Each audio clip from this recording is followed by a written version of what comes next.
guys, welcome back to my channel. So let me just say, if you hear something rattling and crackling in the background, I'm doing laundry. Yeah, the girls are adults, so oh my god, I hate that for myself. But like, thanks everybody for watching my last video, and thanks to everybody who is already subscribed. If you are new here, welcome to the Rich Badness Experience. You know, it's a lifestyle vlog channel. Boy, I'm gonna know what is the big things over here. So I know that we're rebranding the channel because, you know, it's under a new name. There's just a lot of things to come. And with that being said, I know a lot of people in the comments or even messaging me to ask, oh my god, where's Kimoy? Oh my god, where are the cousins? Oh my god, where's the family? Oh my god, guys, I live by myself. I don't live in Jamaica anymore. I haven't seen my sister in like 7 months. I have seen my cousins when I visited Jamaica the last time, which was in my last vlog. And you know, like, everybody is moving on with their lives. Everybody live in different places, you know. So I live further away from everybody else now. And I don't know, you know, like, we try new things in life, and with new things come a lot of change, which is what this video is about. So as I said, subscribe to my channel if you haven't already subscribed, and let's get into the video. So this video is called the 7 things I did to change my life, and I had to write them down because I really had to think about the core 7 things that I did, or like sum them up. And I have this little journal called Be Kind to Yourself. I actually bought it when I just moved here and, you know, got like my first job, because like, it's something about my first paycheck, because I was just like, oh my god, I'm so happy, I'm so grateful, you know. And coming out of a season of just being in the dumps, I really needed to, 1, be kind to myself, and 2, I really needed to journal, because at the time I couldn't afford therapy. Like, therapy here is like crazy expensive. So I was just like, all right, if I have to journal out my thoughts, then that's exactly what I'm gonna do. And in truth and in fact, never journal that much, and just because like too many things were going on in my space. But anyway, so I actually wrote down the 7 main things right here, and I'm just gonna read them to you guys now. The first thing I did to drastically change my life to the point to where I'm at now is separation. And separation is a broad topic, yes, but I feel like it's what really summed up the main thing that I did. And when I say separation, I mean like from everything that I was comfortable in, from everything that I knew. So the first major change is I quit my job, right? That was the first thing I did to like separate myself into, you know, into just something different. I didn't know what the change I needed at the time was, but I knew I needed to do different things. So I separated myself from my job. You know, I quit because like the environment wasn't really what I wanted at that point in my life, or I was just really over it, for a better, you know, term. And number 2 is I separated myself from where I was most comfortable, and that's me out in the Portmore. Like, I separated myself from Jamaica, and because I was already a US citizen, I said I was going to try something new. I've always wanted to live in the US as an adult, or just live in the US, yeah, as an adult, because as a kid, more have no sense. So I always wanted to live in the US as an adult, and every time I came here, I was just like, oh my god, I don't want to go back. It just seemed really fun. But again, like, being on vacation and actually living in a country is 2 different things.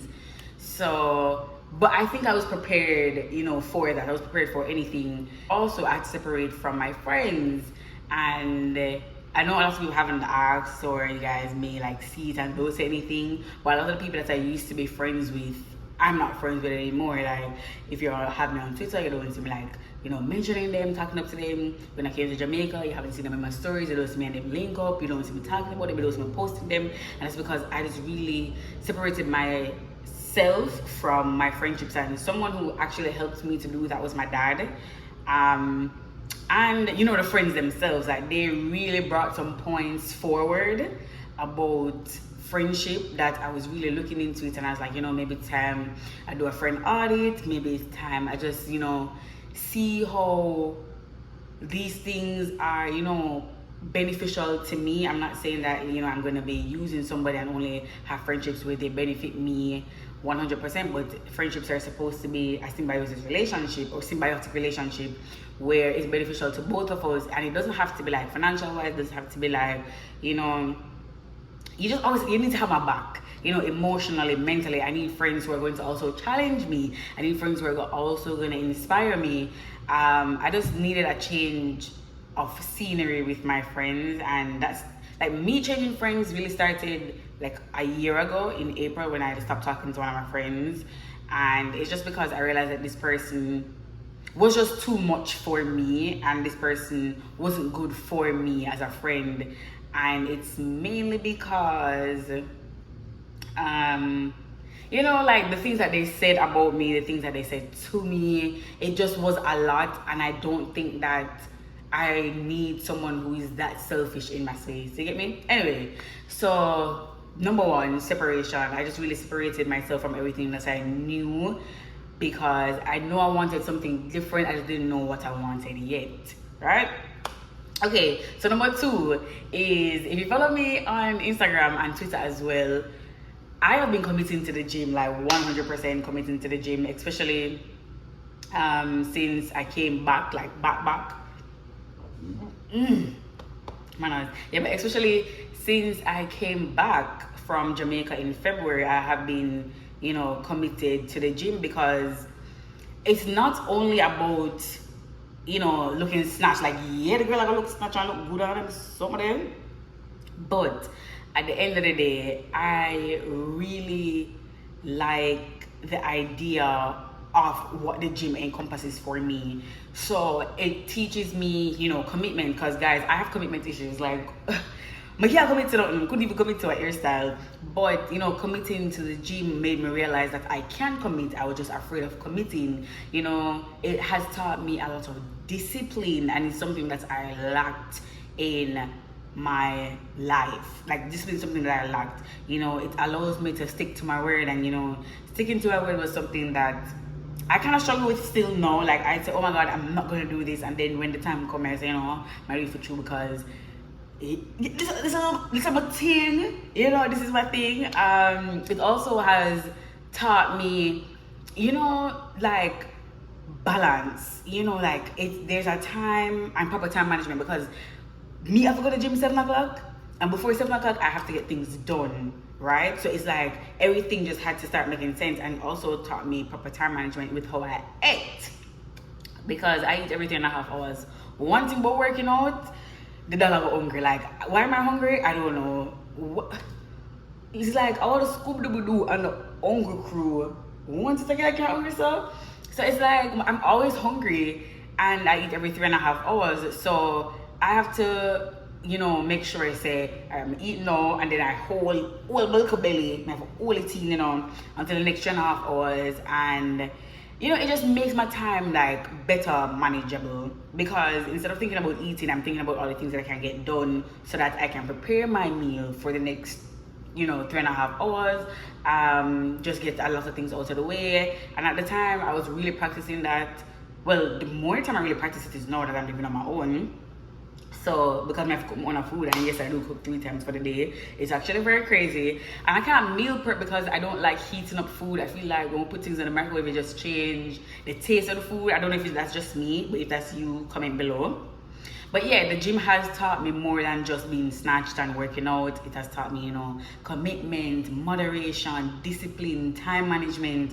And for that, I'm always very grateful to Danielle, because I've been to the gym before and I've had other trainers, but none of them has, you know, pushed me and have been there for me like how Daniel has been there for me. And, you know, now that I'm not training with him anymore, I'm still doing the things that I used to do. You know, like with my food, I do a little twist now, because one thing Daniel's diet did very strict. But, you know, I'm always grateful to him, and that is why he's my friend today, because, you know, he has helped me to change my life and change it in a way where I didn't see that I needed a change, but it was very helpful to me and my life going forward. Okay, number 3. Speaking of moderation, Daniel has drilled us in my head like a lot. But the third thing I do to, you know, change my life drastically was limit my alcohol intake. One thing about me, you know, I go outside, I'm not gonna be drinking. I'm outside, I have a cup in my hand, I go drink some NAC with a cranberry, or I go drink a white rum with a cranberry. But one thing, anything I'm drinking is always gonna be with a cranberry. Like my appetite, my essays on a cranberry. It's because I don't drink soda, so like soda that tastes good. And I always tell people it's either I'm drinking water or may I drink alcohol, right? It's never anything in between like juice, like no, water or alcohol. And I had friends in the past where I say, you guys, you know, I'm not drink tonight. And them say, anyway, pour me with a cup. You know, and then I say, bomba, you know, I'm already under vibes. I don't need alcohol to be under vibes, but I love, you know, I like drinking alcohol. And the worst part about it is alcohol don't even taste that good. And when I just started, you know, working out, you know, I realized that the main source of sugar for me was alcohol. Because not like I was eating any, like, hard snacks at the time, never that eat too much sweetie, and I'm like, why am I still, you know, where does sugar come from? And it's just like rum make out of cane is sugar. I was like, oh my god, everything is connecting, you know, like science brain. But yeah, so I had to limit my alcohol intake. I, you know, limited it to like the weekends, because guys, one thing about me, I will drink by myself. Like I'll be inside and I'm a pour a drink, right? So it's kind of like Daniel says to me, on Saturdays or like, you know, on the weekends, one day a week, you just have one glass of wine. I'm like, one, like my drinking is 3. Like I do everything in 3s, because one thing about me, 3 is my minimum. Okay? So yeah, I'll even have 3 man, I have more and more I have. But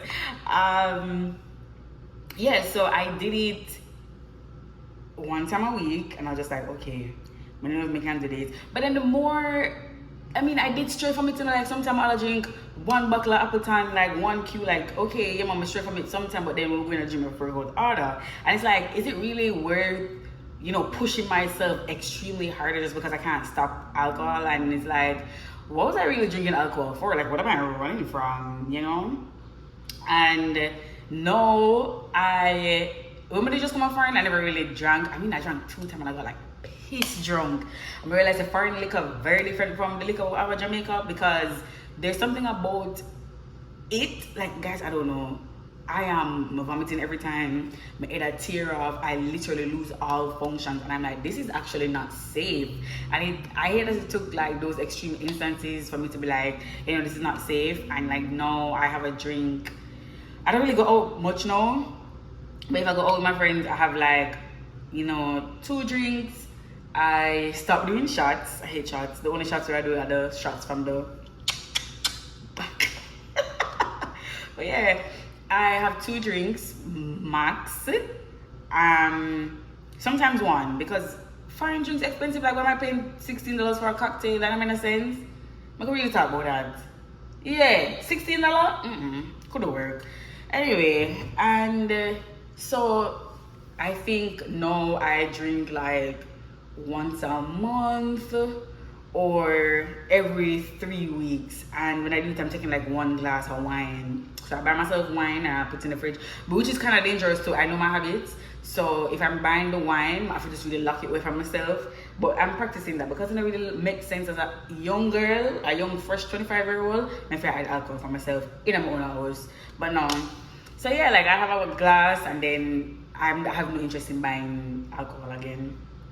Okay, so number 4, which is a big thing that I had to learn, yeah, is to accept change, right? Because a lot of times we want change and change is happening, but we're not open and accepting of that kind of change. Like we're still chasing the high that we had in our old life or in a past life, and it's like, how do you, for example, like back to the gym, like how do you want the body and you're working out for the body, but yet still you're still, you know, chasing old habits or holding on to old habits, like not eating properly, you know, drinking a lot of alcohol, skipping the gym just to go frolic and gallivant and lollygag, like any other word that there is, you're doing all of these things, but it's like, are you really committed to the change? Are you really accepting that, you know, my life is different now? And that's like when they become a parent. Like when you become a parent and you want to hot girl things same way, nah, so you can't do hot girl things, but then you have like an entire life you know, that you're responsible for now. So you have to accept that, okay, my life has changed, and then you have to work around that change. And it took a long time for me to accept that, because even when I just moved out on my own, I was just like, oh my God, I'm so bored. Like, what am I gonna do? Every day I'm in an and every day I'm bored. And I'm just like, you know, if I'm in Jamaica, I'm bored. Like, if I'm in Jamaica, I would just be having so much fun if I was doing this, if I was doing that. But it's like, my life is very much different. Like, my responsibilities are different, you know, my mindset is different, my environment is different, like everything is different. So why am I still, you know, chasing the habits that I had back then, instead of just accepting the change? And once I accepted that, I have enjoyed life so differently now. I enjoy life as it is in the present, and not running for something that I used to have. Because where it really take me, sadness, you know, like unhealthy relationships, unhealthy attachments, like it was really taking me nowhere. So yeah, but you have to accept the changes that we make, and we have to accept the changes that we do pray for. Think about it. Okay, so number 5 is go to bed early. And I'm gonna tie this in with something else, but getting a quality night's rest is like so big. Like, I would go to my bed at 10:30 and meet a girl who out the door and then look at something there. But it's like sometimes I'll lay down in bed from 9:30. As in, if I'm not going out. But it's like, you know, I just lay down, and it's really hard for me to fall asleep. Because again, I had so many things going on, it was really hard for me to fall asleep. But the moment I started prioritizing rest, and it's not on an intensity level where I'm go to bed one night and I get up and I feel nice. Yeah, it's a consistent thing. And I feel like when you go to your bed earlier, you have a better quality of sleep, and it allows your mind to really rest, allows your body to really actively rest, and it prepares you for so many things. Because I used to say I wasn't a morning person. I mean, I'm still not a morning person, because like, why are you getting up in the mornings and you're so chirpy and everything? But I feel better in the mornings. And another thing that actually helps me to peacefully rest is prayer, right? And it was through going to my bed early, or even just laying down early, that I developed a better relationship with God. Because I was just laying down and I'm like, okay, I'm not on my phone, what am I gonna do? And I was like, well, I can always talk to God. And that's really how my mind was like, I can always talk to God. And my prayers are like conversations where I'm talking to him, like where I would talk to my friends. I'm like, boy, you know, God, this happened today, and like, how am I supposed to feel about this? And it's just like I have this conversation where I am speaking to him and he's actively hearing me. Like, you know, he's not responding exactly when I'm talking to him, but I'm seeing where the things that I am talking about and the things that I am saying are happening and they're coming true for me. So I'm witnessing these things, you know, either later down in life or later down in the week, later down in the day, the next day, whatever. But like, it makes me calm enough where I'm falling asleep, and that level of peace is always appreciated in my heart. Yeah, I always appreciate that level of peace. So going to bed earlier and even just coming off my phone, like, guys, coming off your phone is so serious, because sometimes I feel like the phone has some little spirits in them where they must say, boy, like, I ruin your life. Like, even when I get up in the mornings, I make it a habit to not touch my phone for like the first hour. Like, if I wake up late, then yeah, I have to jump up and just like jump into work. But if I wake up early enough, I really don't have much to do, then 100%, when I mean 100%, I'm not gonna be on my phone. I'm gonna pull up a sermon. Sarah Jake Roberts is somebody that I've been listening to a lot recently, and she just really helped me, because I'm being intentional about the messages that I listen to my life. So, and who gives me these messages? You know, like sometimes them say, can't really shoot the messenger, but I don't know. I prefer to get them from women, and black women at that. If it can be a Caribbean woman, yes, I'm gonna take it in. Okay, so that was number 5. Number 6 is therapy. Right? Therapy has really helped me to come where I am at. And I always said I wanted to go back to therapy, but it was just like, yeah, I'm gonna go back to therapy and work through the issues. What issues? Are you even confronting the issues? Because you're gonna waste the therapist's time and you're also gonna waste your time and money. Like, therapy is expensive. And the fact that I go, you know, like every 2 weeks, yeah, I have to open up, I have to find out my problem, I'm gonna have to talk about it, but I'm gonna waste my time, I'm gonna waste my therapist's time either. And again, I was very intentional about the kind of therapist that I wanted, which actually helped me to, you know, open up a little bit more. So I wanted my therapist to be a woman for sure, because we have similar experiences. I wanted my therapist to be black because we have similar experiences. And I also wanted my therapist to be Caribbean because, again, similar experiences, and my therapist is all three of them. And I had to wait a little bit longer to start therapy because I was waiting on that like specific person, and that I found it, and she went to Howard too. So I was like, oh my god, HBCU in the building. You know, I really trust her and I really like her. But before going to therapy though, I had to pinpoint the things that I wanted to work out at therapy, you know. And I just like, all right, when we pinpoint this, I can be more open, I can have, you know, more of an open mind, which kind of ties into my 7th point, but I'm gonna say it later. But therapy has helped me so much in the fact that I'm getting, you know, second opinions on my views. She's actually giving me views and going in, tapping into my psychology in a way that I can't, as well as she's also giving me homework. You know, she's just like, girl, you need to do this, you need to do that. And she's just getting these things based on, you know, conversation, the things I told her when I was just enrolling into my therapy sessions. And she's very attentive and she listens. So that actually brings me a lot of comfort. And, you know, like working through those things and talking about the things that I've held bottled up inside of me has been such a game changer, to the point where every time I'm leaving therapy, I'm just always so excited because, you know, she gives me something to think about, she gives me something to take away. I just feel very happy with the progress that I'm making, you know. And it's just like an overall really good experience, and I recommend anybody to do. Yes, it's costly, but you have to do the therapy in your own right, and it's really up to you to change what you want to change in your life. So yeah, and which rolls into number 7, which I think should have been number 6, and then I talk about therapy. But the final point and the final thing I did to change my life was to be alone. And people are so afraid of being alone. Like, I used to be afraid of being alone because a lot of times I always had Kimoy. Not a lot of times, every single time I always had Kimoy. I always had somebody to fall back on, you know. If I don't want to do something, this person can be there to pick me up, and that is very good, yes. But to learn your true self and to learn, you know, what you like, you dislike, like just to be your entire being, you have to be alone, and you have to enjoy that season of being alone. And alone doesn't necessarily mean lonely, right? And I feel like that's where a lot of people confuse the two things, because yes, I'm alone, I'm here in my house, I am alone most of the time, but I'm never lonely because I'm connecting with myself to learn more about me.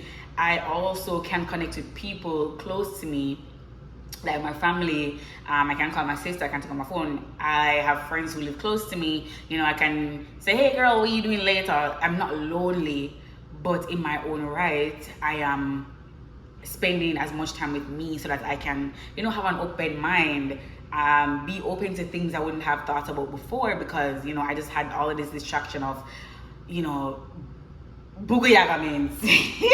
When I mean like Bugayaga means, I mean like I've always had a distraction. I never really had time to spend alone. I was always influenced by other people, influenced by the things around me, you know. So it's like when I'm actually spending time alone, I find out more about myself.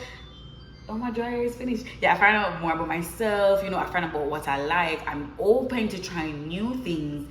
I'm picking up more of self-discovery, and like spending time alone and having self-discovery and like growing into your self-awareness really allows you to grow into self-love. And I made a TikTok the other day where it was just like, I always say, you know, I love myself, and I always portrayed as somebody who loved themselves and somebody who was strong, but inside the entire time I was battling. And the entire time I was fighting, like demons I'd be fighting. Whole time, it was just like lack of self-love. And it wasn't until like 2 weeks ago I just realized that I am finally practicing self-love, because I am loving myself by observing myself when I'm alone, what I'm doing in my downtime, see myself at my lowest, and just, you know, picking me back up. It's giving me a lot to think about. And like, just staying by myself has made me have a great appreciation of life, have a great appreciation of myself. Like, I think so highly of myself now, where it was like, yeah, I used to say these things, but I never truly believed them. And that's something that a lot of us struggle with. We can say, yeah man, prime example, yeah, I'm over the boy. Yeah, me over the boy. And then when you really check it out, and the boy message you back, are you that jumping and texting Clownisha? Yes.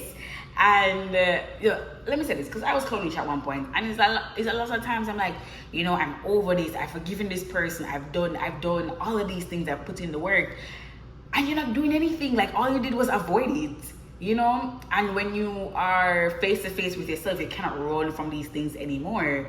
And coming face to face with myself has made me realize that, you know, maybe these things that I said I'm over, or I've forgiven, or I've forgotten, they're still there, which is why I need to go to therapy. They're still there bubbling up. I need to spend some time alone. I need to, you know, rediscover self, rediscover love. Like, guys, I'm doing the most random things. Like, why am I signing up for a pottery class?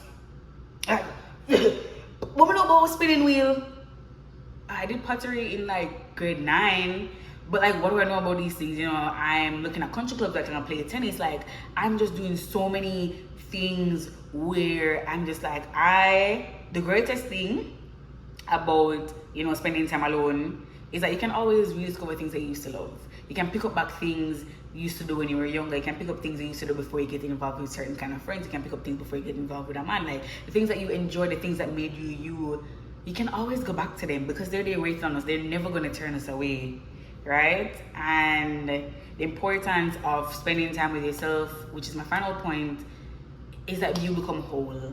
You know, you become whole. You can think clearly about your needs and your wants, and you know the trajectory that you want to take in life. And having that clear mind really does help you to go in that direction. And like, yes, life isn't going to be like linear, whatever, but it's always a step forward when you actually know yourself and how you can bounce back from certain things. And that is it. But honorable mention is, another thing that helped me change my life was accepting things for what they are and not holding them to my unrealistic expectations.